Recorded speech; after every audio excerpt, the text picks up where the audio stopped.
So thank you, Julie, and thank you to all the organizers for this very kind invitation. So today I'm going to talk indeed about the Shannon total variation, and it's a work I did in collaboration with Lionel Moisan during my PhD. So I would like to start by simply recalling the continuous definition of the total variation, and by continuous I mean that I consider an image U which is defined over a continuous set, here a subset of R2. Then if we assume that U is regular enough to lie in a Sobolev space, then we can define the TV of U as a continuous integral over the continuous image domain of the L2 norm of its gradient. So of course in practice this definition can be extended by duality to the BV space where the image can assume some discontinuities, which is of course quite important in the case of image processing, since we need to be able to efficiently represent the edge of the object in the image. So of course we need discontinuities. But today I would like to talk on the way the total variation is being discretized in order to take into account the discrete nature of the digital images that we need to process. So let's consider now a discrete image U which is defined over a finite subset of Z2.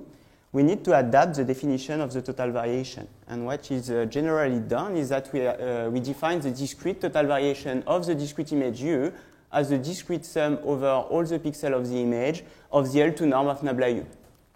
And nabla is just a finite differential scheme which is used to approach the continuous gradient that we can find in this formula.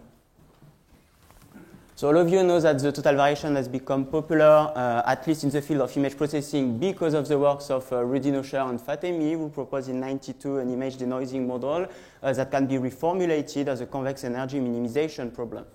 So given a noisy image U0, we need to compute the minimizer of this convex energy, which is in fact the linear combination between two terms. So we recognize here the classical L2 square data fidelity terms that will enforce the output image to be close to the input image. And here is the TVD term that plays the role of the regularity term and that enforces the output image to be regular enough. So a modern way to interpret TVD is to see TVD as a way to promote sparsity, simply because TVD of U is equal to the L1 norm of nabla U. But another way to interpret TVD is to see this term as a way to penalize the oscillations in the output image. And oscillations are typically the kind of structures that we want to avoid when we are dealing with ill-posed inverse problem or well-posed inverse problems that are badly conditioned, or even inverse problem where we cannot perfectly model the operators that we need to invert. Okay, the work I'm going to present now is based on the observations that the image that we get by means of TVD minimizations cannot be efficiently interpolated using the standard interpolation models, which means that those images do not behave well at the subpixelic scale. So let's illustrate this. So here is a digital image, and we consider a subpart of this image that we resample, that we zoom using the Shannon interpolation that I will define later. So as you can see, we get, let's say, a nice zooming result in the sense that what we can see here is visually close to what could be the zooming of this image in this area. And what is displayed here is just the modulus of the discrete Fourier transform of this image.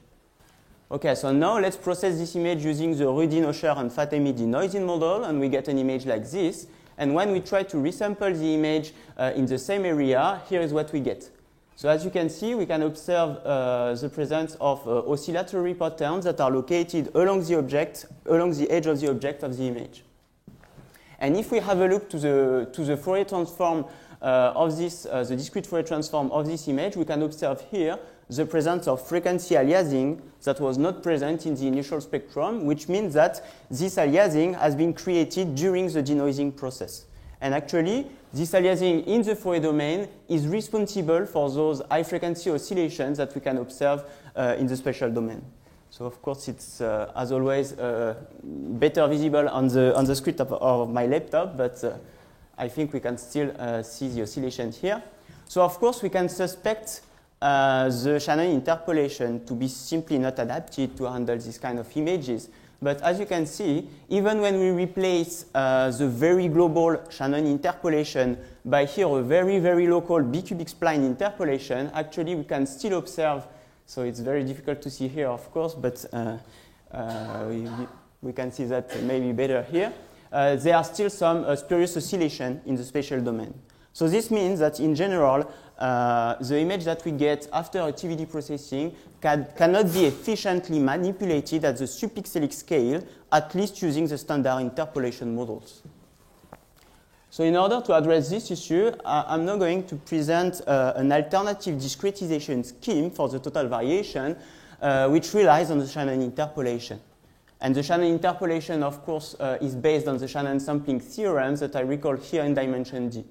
So if we consider a signal U, which is defined over RD, which is L1 integrable and band limited, which means that its Fourier transform is completely supported in the set minus pi power d, then we can recover the value of U at any location x of RD simply by computing the infinite discrete convolution between the sampling of the image over ZD and this cardinal sign function, which is defined here.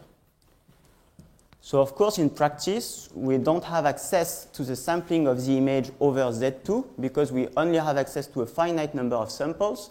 So what is done in practice is that we assume that the image U is periodical and the set of samples that we have actually corresponds to the sampling of this periodical image over a single period.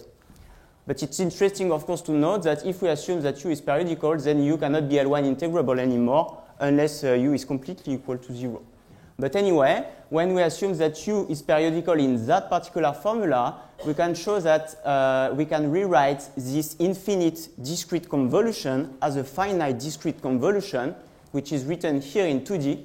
So we have the finite discrete convolution between the image samples and a periodized version of the cardinal sign function, which is defined here and which is called the discrete cardinal sign function.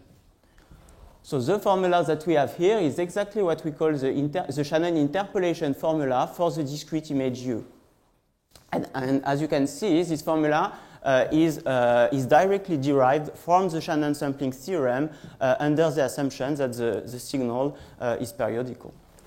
So in practice, when we need to evaluate the Shannon interpolate of a discrete image, it is in general more efficient to not use this formula, this discrete convolution in the spatial domain, but it is more efficient in general to use the following proposition that states that actually the Shannon interpolate of a discrete image U is a trigonometric polynomial like here.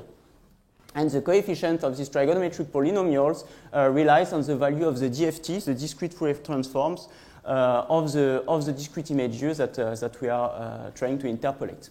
Okay, so it is noted U hat here. So let's have a quick look to this formula. As you can see, we observe here the presence of frequency weighting terms that are defined below. Actually, those terms are almost always equal to 1, except in the case where the image has even dimensions. And in that case, the weights will take the value 0.5 only on the boundaries of the frequency domain. But let's forget a bit about those weights for the moment. So for instance, we assume that the image has both dimensions that are odd. So the weights here are always equal to 1. And actually, we can replace those large inequalities by some strict inequalities here. And in that case, it's interesting to note that when x and y are both integers, we simply recognize here the inverse discrete Fourier transform of the DFT of U. So we get back to U. Of course, when x and y are not integer anymore, what we have here is not anymore equal to U, but exactly equal to what we call the Shannon interpolation of the discrete image at the subpixelic location xy. Okay, now what happens in the case where the image has at least one dimension which is even? So in that case, the weights that are here are not always equal to 1. And the fact is that if we remove the weight and put back the strict inequalities, the sum that we have here is not real valued. It's easy to check that this sum can assume some complex value. So of course, a straightforward way to handle that consists in computing the whole complex sum and taking the real part at the end. Doing so, we still have an interpolation formula, and actually it's easy to check that taking the real part of the complex sum is equivalent to rewrite the sum with the large inequalities and put some frequency weightings. But we show in this paper that the weights that we would get by taking the real part are not exactly equal to those, so the interpolation formula that we would get is not exactly the Shannon interpolation that we define here. And more importantly, we show in that paper that taking the real part of the complex sum is not the best isotropic choice that we can do, since the formula that we get is not invariant by mirroring of the axis. So in practice, the Shannon interpolation is quite useful when we need to apply some precise subpixelic geometric transforms, such as rotation, translation, and zoom.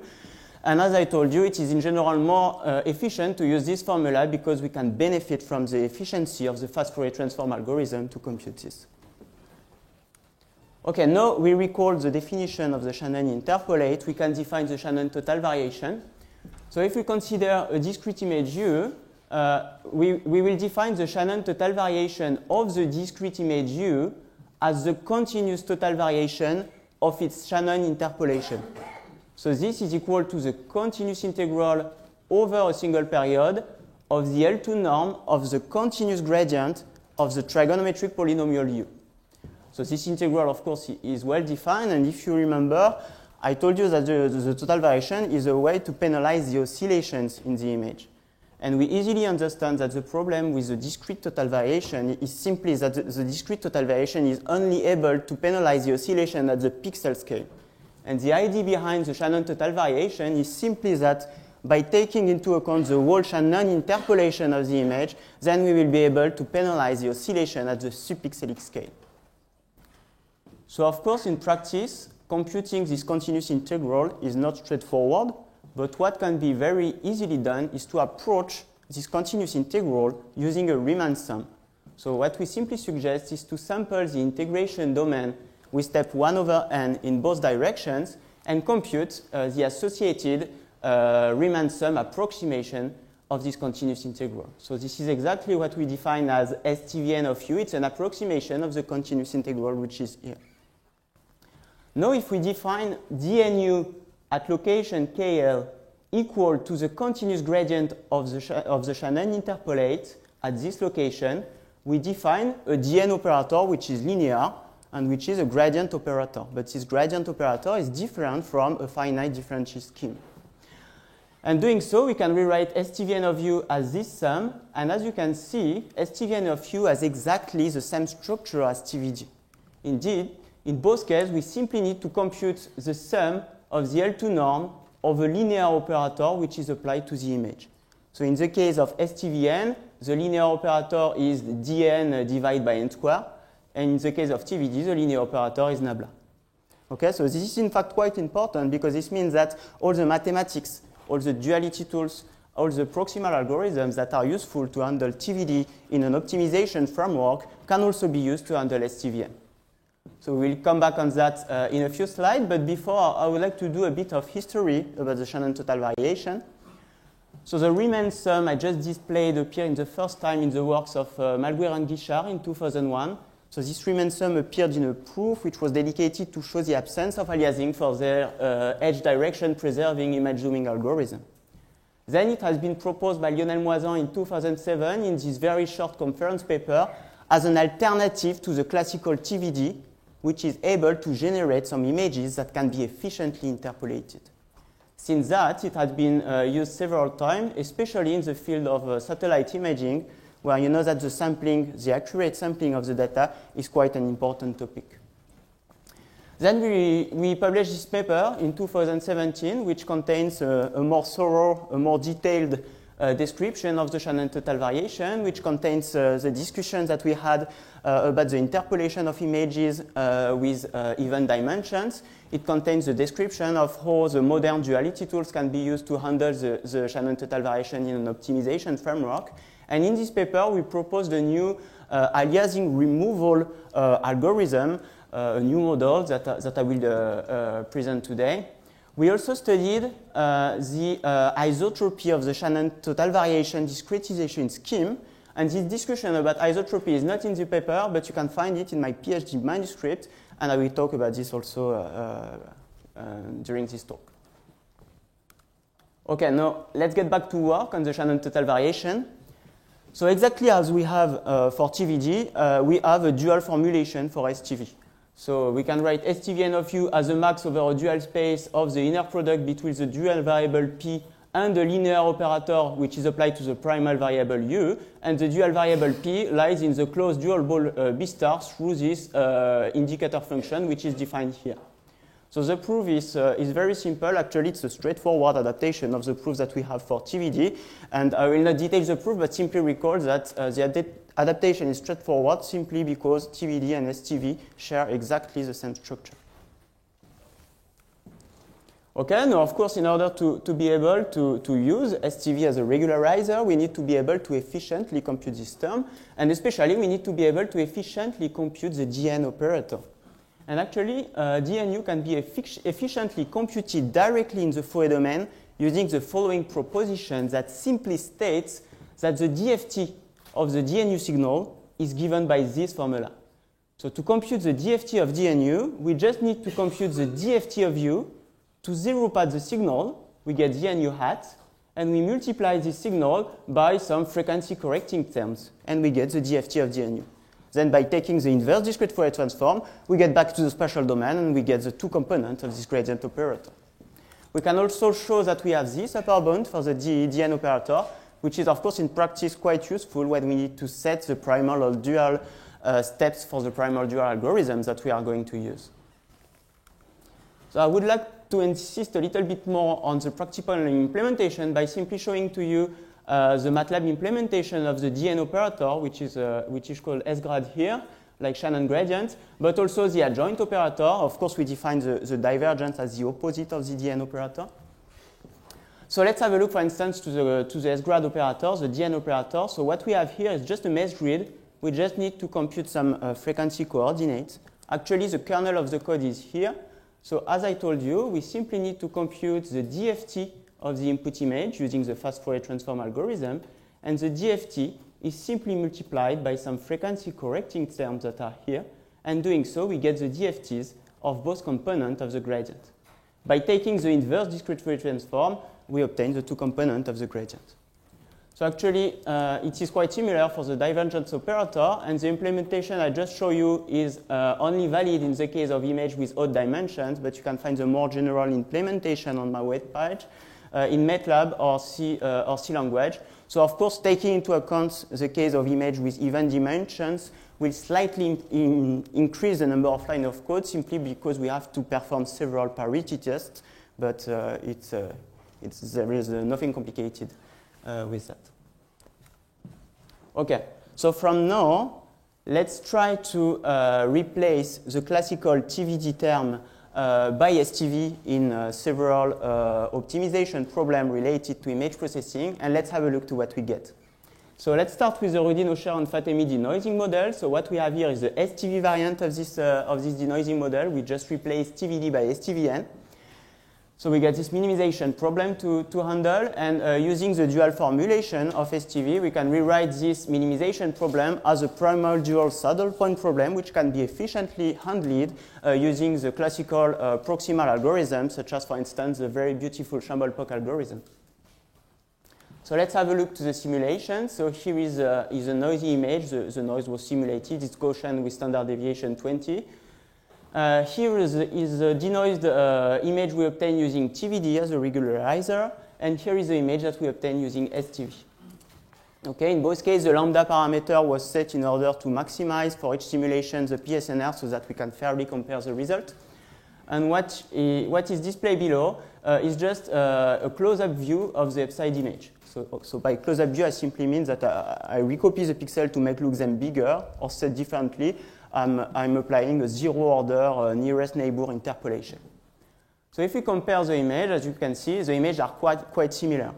But when we try to increase the interpolation order, so I'm now using a 3-order bicubic spline interpolation, we can observe that the TVD processed image exhibits some oscillatory artifacts, while the STV processed image can be nicely interpolated. Of course, if we increase even more the interpolation order, so here I'm now using the infinite order Shannon interpolation, the things get even worse for the TVD processed image since we observe the presence of a large amount of oscillation artifacts in the image, while the STV processed image remains nicely interpolable. Okay, so again, this is due to the fact that TVD do not seize the the oscillation at the subpixelic scale. It's only able to penalize the oscillation at the pixel scale, while STV is able to penalize the oscillation at the subpixelic scale. Okay, now we can consider a more general inverse problem like this. So we simply add a linear operator in the data fidelity term. The linear operator is A, and it is the operator that we try to invert. So we have this minimization problem to handle. And again, we can replace STVN. We can introduce a dual variable thanks to the dual formulation of STVN. But actually, we can do the same for the data fidelity term. Just need to see this term as a function of AU instead of a function of U, and use the fact that F equals its Bilogian-Fenchel transform. And then we obtain this primal dual reformulation of the initial problem, which involves two dual variables. And again, this kind of problem can be efficiently handled using, for instance, the Chamble-Pock algorithm. Okay, so let's try to apply this model to several image processing tasks. So for instance, motion deblurring. So in that case, the linear operator that we try to invert is a convolution between a given motion blur kernel K and the initial image. Okay, so here is a blurry and noisy input image. Here is the detail of the image in this area. So as you can see, it's very blurry. Here is the TVD deblurred image, and here is the STV deblurred image. So in both cases, we get, let's say, a nice deblurring result. But if we need to manipulate the result, to reinterpolate the result, for instance, here using the Shannon interpolation, we observe again the presence of oscillatory artifacts, while the STV processed image behave well at the subpixelic scale. Now let's consider another interesting problem, which is a problem of spectrum extrapolation that was studied by Guichoard and Malguer again in this paper. So for this problem, we will consider that A is a frequency masking operator, which is simply a kind of in painting, but in the Fourier domain. Okay, so we assume that we could do the acquisition of the image in the Fourier domain, but we only were able to make the acquisition of the DFT values on this subpart of the whole spectrum. Okay, and when we have no measurement, we put 0 so that we still have a linear operator. So when the acquisition like this is modeled, of course, if we go back to the spatial domain, we get something which is very oscillatory. And this time, this is not due to aliasing, but simply because we have strong discontinuities in the Fourier domain that boils down to oscillation in the spatial domain.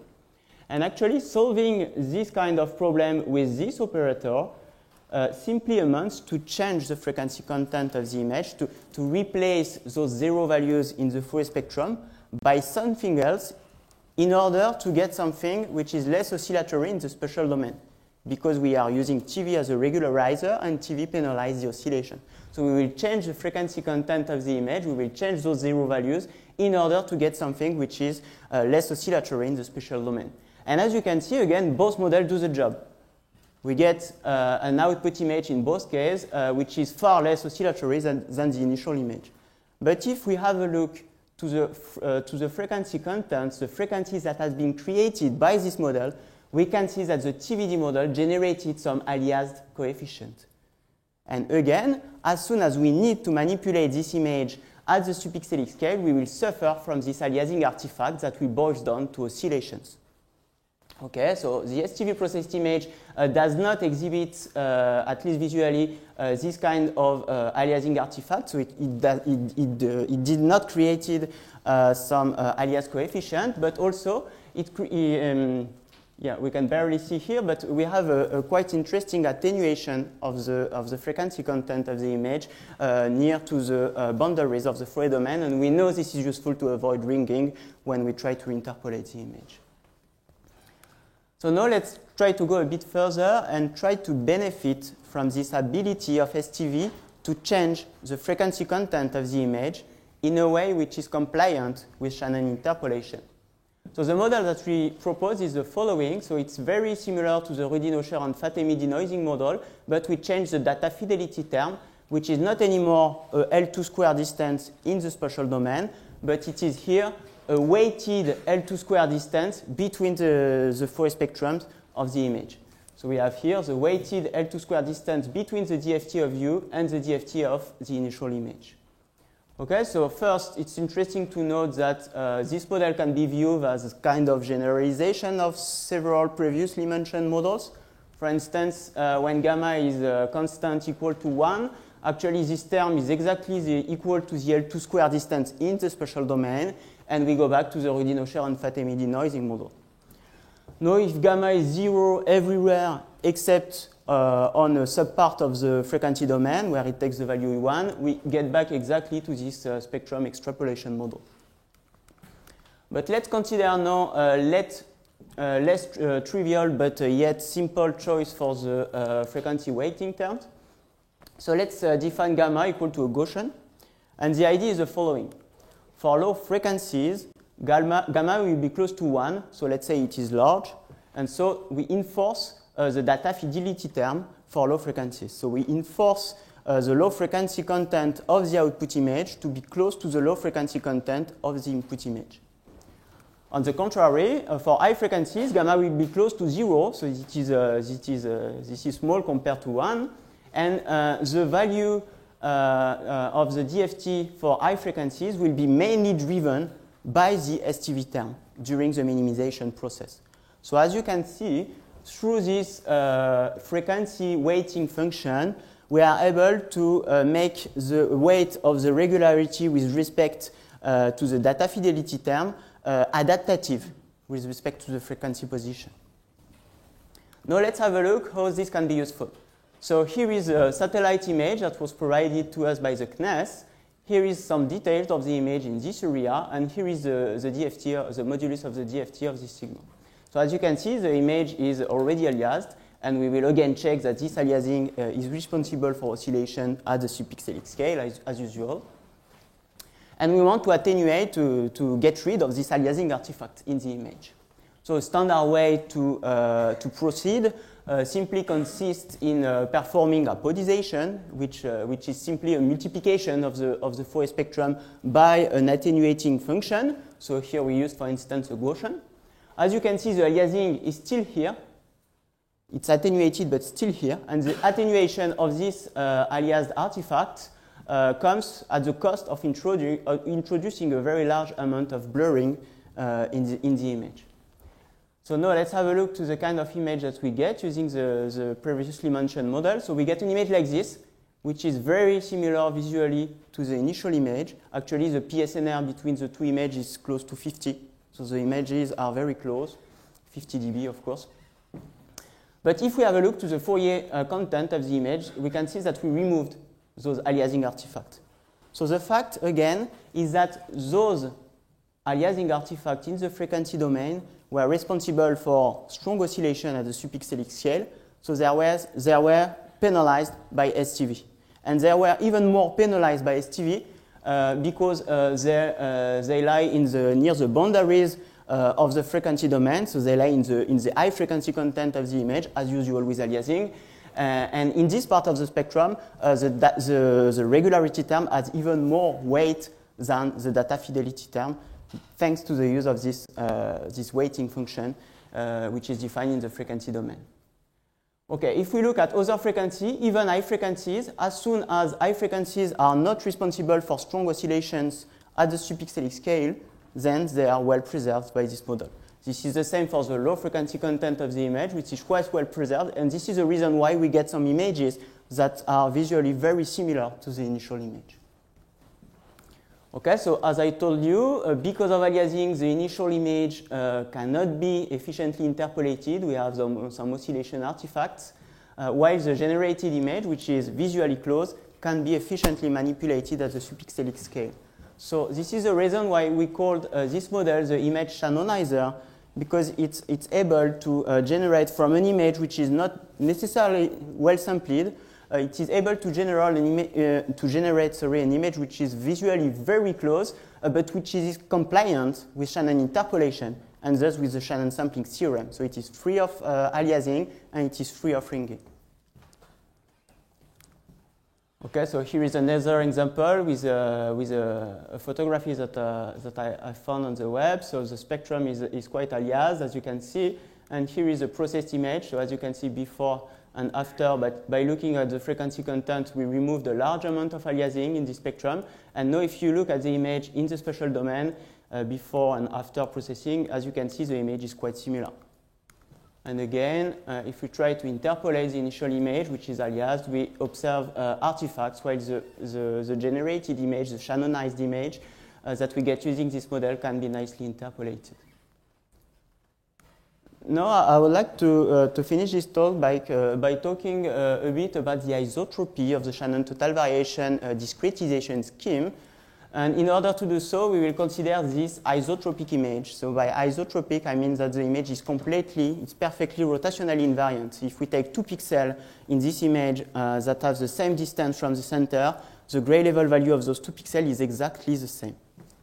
And let's process this image using the TVD-based Rudin-Osher and Fatemi model, and we get an image like this. So this is well known. We observe that the edges are smoother in this diagonal direction than in this diagonal direction, so that the image that we get is not isotropic anymore. Okay, so a very efficient way to study the isotropy or the anisotropy of an image like this consists in plotting such curves. So in order to plot the curves that are here, we simply take all the pixels of the image, okay, and for each pixel, we plot the gray level intensity as a function of the distance from the pixel to the center.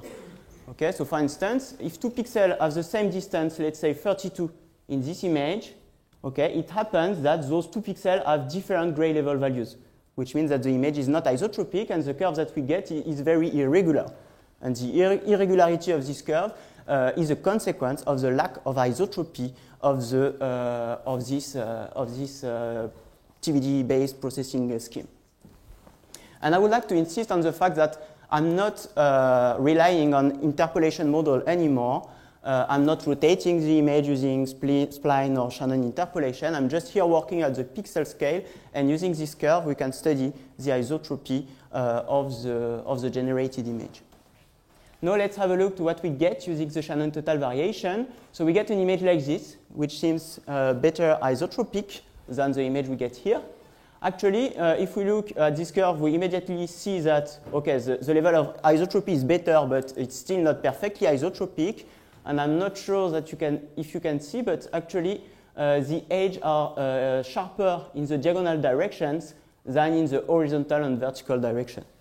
So it's barely visible on the projector, I guess. But at least we can see here that the result is not perfectly isotropic, even if we improve the isotropy compared to the TVD scheme. By the way, I would like to mention that we easily see on this curve the classical loss of contrast, which is due to TV. And as you can see, we have exactly the same with STV. And also, we got a kind of smoothing of the edge, since the slope is not the same than for the reference image.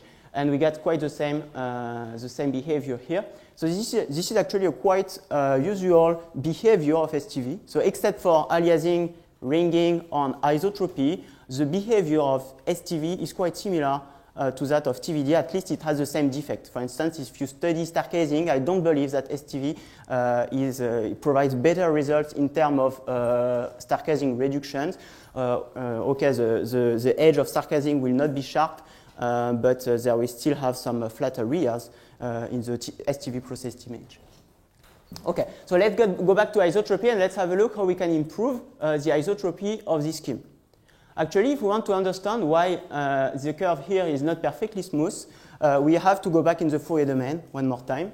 So if we have a look to this image in the Fourier domain, we will directly understand that actually the frequency domain that we are dealing with here is not isotropic. It's a square.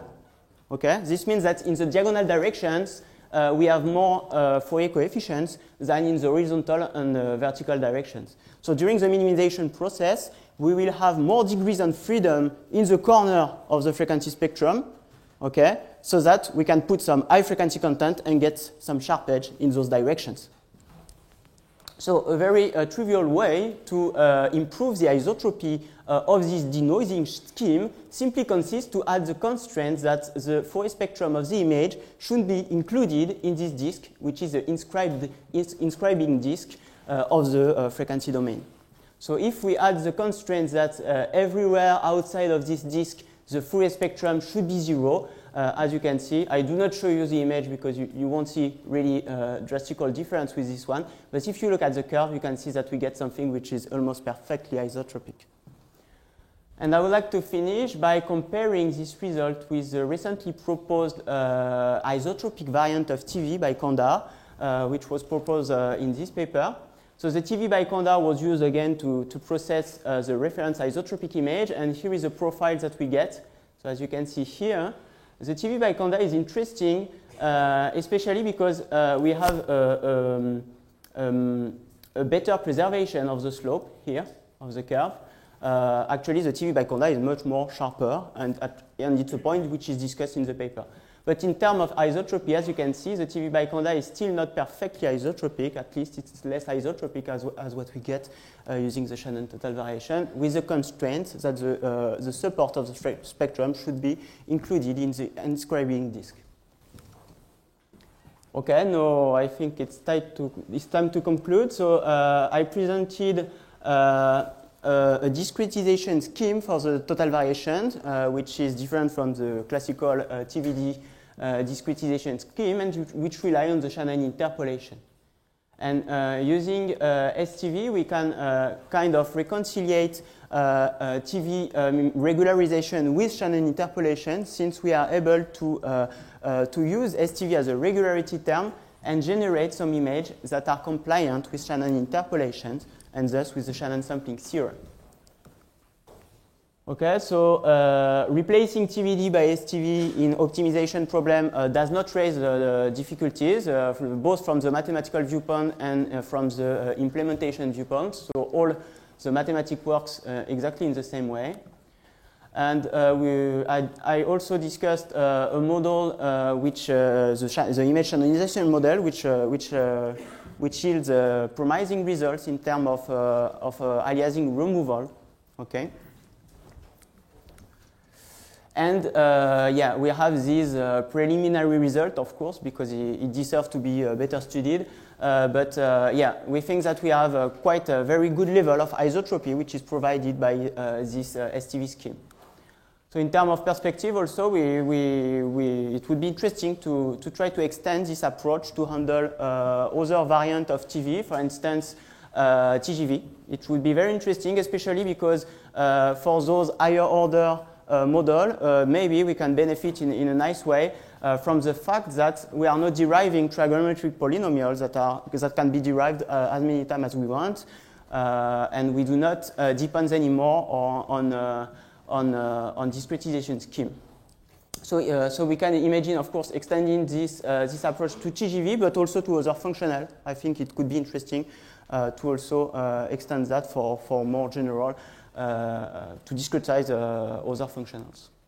So the implementation can be found in my website if you need it, in C language or MATLAB, and you can contact me if you're interested with that. And I thank you for your attention.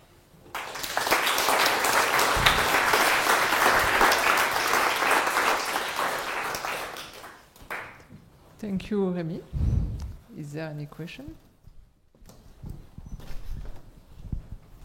Just to get it with this circle, which was smooth and sharp. Yeah. This was just TV with forward differences, not with some sophisticated schemes. Otherwise, exactly. I don't understand it. Yes, okay, yes, it's a classical forward difference. That's why you have this effect, yeah. because of the forward differences. Yeah, okay. yeah. So I did not show the image for Konda, which is a much more sophisticated scheme, which is much more isotropic. As you can see, it's much more isotropic than this. If you take another scheme. Yeah, yeah.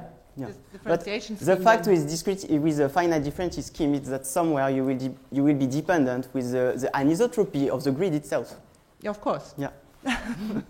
So.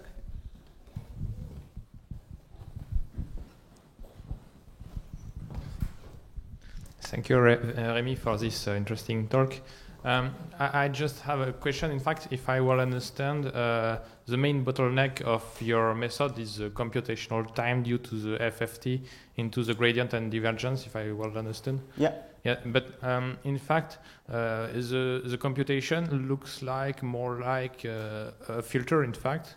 Yeah, it can be viewed like this, but so my question is it hopeless to transform this divergence and this gradient into finally filtering with a compact kernel?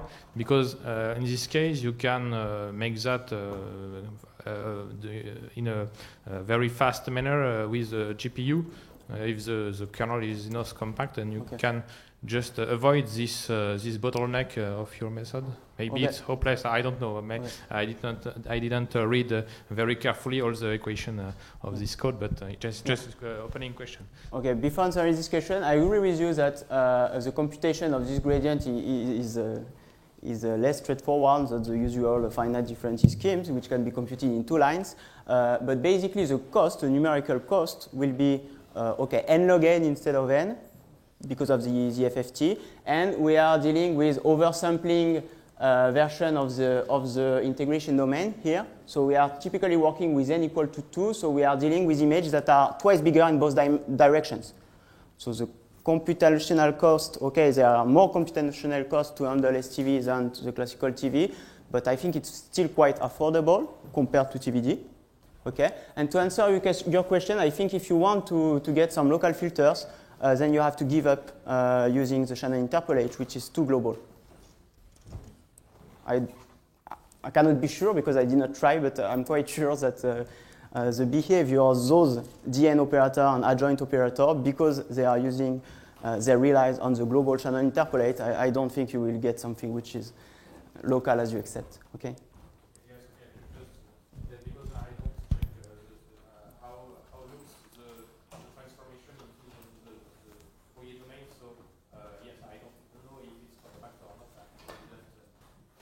But the fact is that the Shannon interpolate is very global. If you change a pixel in the image, you change the whole interpolate. Okay.